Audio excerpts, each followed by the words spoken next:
Hello, Joshua Cullen here. Thought to do a 3 week update video. So not much is going on, but stuff's been going on. So first off, I think 3 weeks ago I was snow blowing down at Makerspace, taking care of the snow that was coming through, and the drive on the Yardman snowblower decided to destroy itself. So in the next clip you'll see here in a little bit, you'll actually come along to see the carnage for the first time and if I'm able to repair it. So, last weekend, or no, the weekend prior, I drove 400 miles to pick up the second part of my Christmas gift. So, my aunt gave me a decent amount of money for Christmas. Let's just say, with everything that's been going on this year, I broke down and cried for about 20 minutes. Yeah, it was not good. I've been, like I've said in my other videos, these past few holidays, Thanksgiving, Christmas, have been tough on me. And I'll get to a moment why my voice sounds pretty hoarse.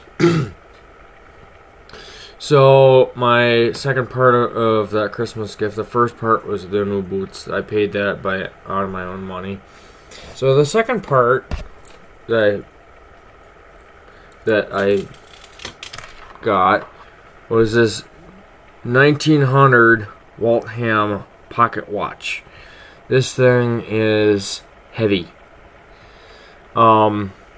If you hear ticking in the background, I'll get to that in a sec. So this is a 1900 Waltham 17 jewel pocket watch. So this is not like your normal pocket watch where you pull this to set the time. You don't. Pull the front bezel. This thing is very unique.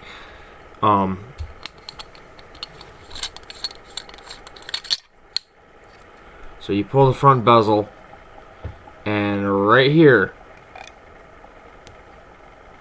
you pull that little lever out. And that's how you adjust the time. Which, very interesting. This is my first pocket watch that is a 17 jewel movement opposed to no jewel movement. I'll get that into a quick sec. So, this is the front side. And this is the back side. I don't know if you can see it or not, but that is a steam locomotive that's on there, and it's fairly worn. So this chain came off my very first pocket watch. So the gold chain came from my second pocket watch, which I have hanging right up here, which you hear ticking. I'll get to that in a quick sec. So this is a Chinese or Japanese quartz movement pocket watch that I got when I was out at the 1880 train out in South Dakota. So it's the Black Hills Central Railroad, the 1880 train. So I think I got this in the gift shop. I pulled the back off. Just takes a standard battery. It's a quartz movement from Japan. So this was my first one that I've been hanging up on my lamp next to my bedside table, not working because I need to get a new battery for. So there's that. Like I said, this gold chain I bought with my second pocket watch here in town at an old antique store that's no longer there because the building owner wanted to make more money. Go figure. Just lemonade. So, the second pocket watch I got This Waltham is my third. This is a 1950s Westclock Scotty Series 3. I did a bunch of eBay searching, and this is the best I can come up with for this. So this is considered a dollar pocket watch because they were built after World War II, basically to fill a need for the GIs coming home wanting a pocket watch for cheap. So this, oh, what the heck. I just gotta find my spudger. So, use my spudger, basically. So this, like I said, is a budget pocket watch. So what that means is there is no quartz movement. No, there's no jewels in this. It's basically steel on steel. So this I bought here in town quite a few years ago. I've gotten re-interested in pocket watches. That's why I got this one. So you're watching this live. I'm pulling the back off this. So this is the back. Of course it just stopped. Go figure. So this one and the Waltham, you do this to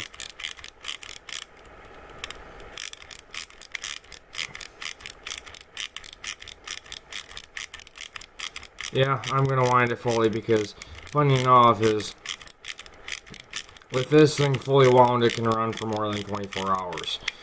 Not bad for a cheap pocket watch that was considered a dollar pocket watch back in the day. These things now go for $50-$60 on eBay.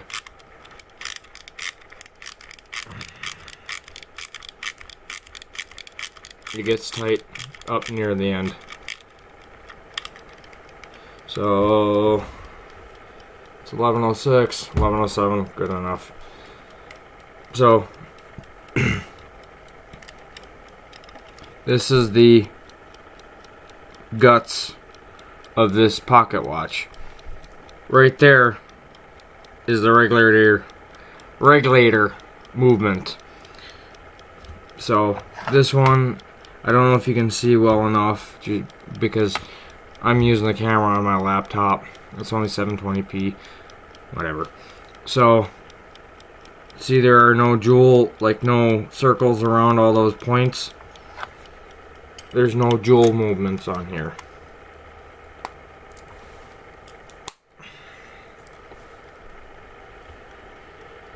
So there's this one. So I think I forget how much I paid, probably $50 a few years ago, plus like maybe $10 for the chain. So yeah, this is my second pocket watch. It's actually been keeping pretty good time. There's a local jewelry, Numi Jewelers, here in the Twin Ports area that did a quick service on this just to make sure that when it's like this, it still ticks. Before that, it would not stay running, but now it does. And now back to my 1900 Waltham. So problem is with this is it's 125 years old, and it will run for about 5 minutes. Not well, because every so often there's a weird tick noise, like something skipping. So see all these little circles around those points? Those are jewels. This has 17 of them in here. So yeah. So I drove 400 miles in one day for this pocket watch. It will run, but not well. So that was a long day for me. So here in Numi Jewelers, I'm gonna have this thing fully serviced. So there's that. So last week, I literally was homesick as you can tell, I am very nasally, and my voice is not as loud as it normally is. So I ended up getting something in my throat right here. I didn't feel like, Friday, all I did was I went down to Super One, got food, and then I was home. I did not watch the front desk down at Makerspace, which I did tonight. Today is Friday, January 24th. And it's 11 o'clock at night. I figured make this. So, basically last week I was sick. I didn't really do much, except for clean my desk. And I pulled 2 full garbage bags of trash from underneath my desk. Again, that comes down from dealing with my anxiety that I've been noticing has been popping up a lot lately. And also my depression that I wouldn't think I would have, but I do. Calvin's down here. I think he wants to say hi. Come here. There he is. So, that's what I did last weekend. Last weekend. So, and last week, let's just say it got bitterly cold. I think it got down to like negative 26 degrees. And my car, since I didn't go anywhere on Saturday, I tried to start it Sunday. What the heck date? The 12th. No, the 19th. And it didn't want to start, but I did get it started by jumping it with the Subaru. So, started, run it, went to work on Monday. It was not happy Monday after work. It was running on like 1 or 2 cylinders. And then it finally picked up on the other 2 after a few seconds.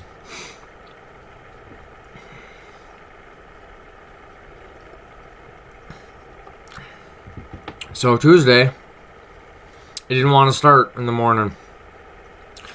So I just took the Subaru.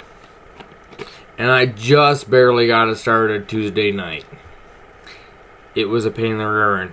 My jump box didn't touch it, and the Subaru barely touched it. And it didn't do that on Tuesday morning, so.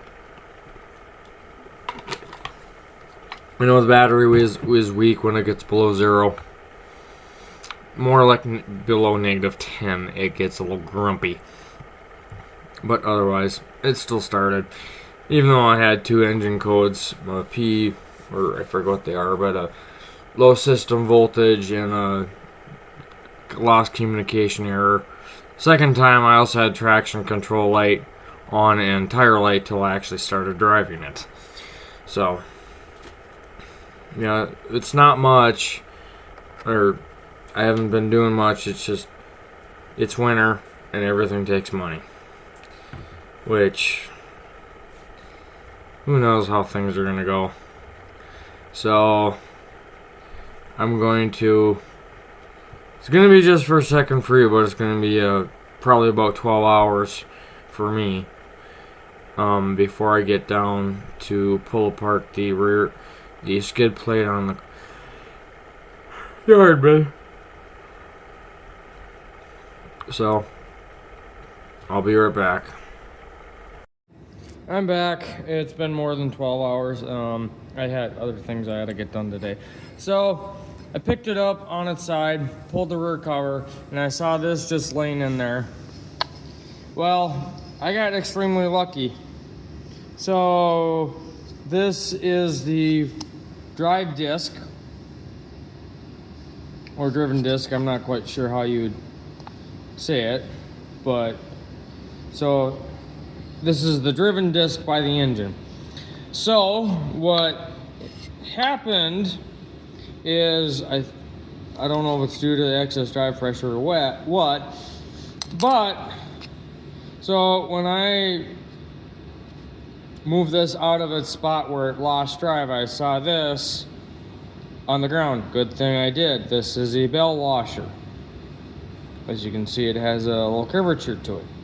And this thing requires a 3/8 24 nut, jam nut at that.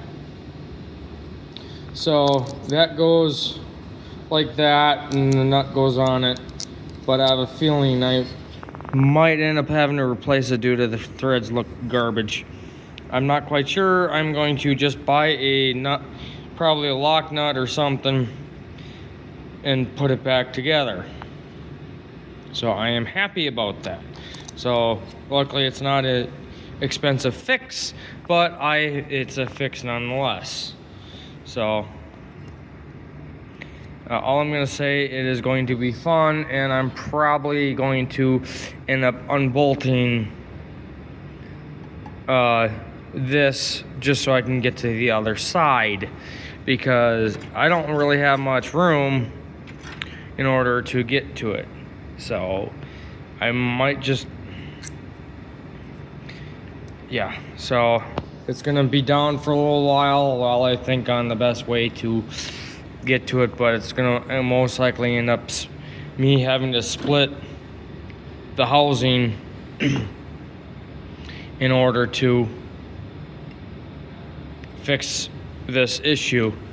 So luckily it's an easy fix, it's just time consuming and all that. So I'm not going to show you the repair, because it's fairly simple. Just get a nut and basically put it back together. So yeah, so pretty easy fix. I just got to figure out what I need to do. Thanks for watching. Please comment, rate, and subscribe, and I'll see you next video. Bye.